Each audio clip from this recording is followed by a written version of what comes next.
ल्याऊ पैसा कहाँबाट ल्याएको यत्रो पैसा त्यो सरकारले 600 हालिदिने भनेको हाल्दैछ निकालेर ल्याइदियो के हो हाँस्यो त मुझे त त्यो भिया दुरालको टिकटकमा एउटा राम्रो झुम्का दिँदै किन लु पर्दैन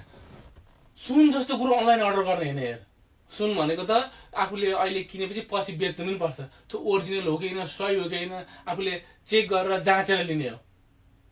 सोझो मान्छेले पनि सुनमा ठगिरहेको हुन्छ त्यो त फटा हो देख्दैन त्यहाँ टिकटकमा क्विज राख्छ अनि जसको कमेन्टमा धेरै लाइक हुन्छ त्यसलाई चाहिँ उपहार दिन्छु भन्छ भरे कमेन्टमा साथीहरूले लाइक हान्दै हान्दै हान्दै गएपछि धेरै भएपछि त्यो कमेन्टै डिलिट गर्छ त्यस्तो फटा मान्छे हो त्यस्तो फटासँग सुनको डिल गर्ने हो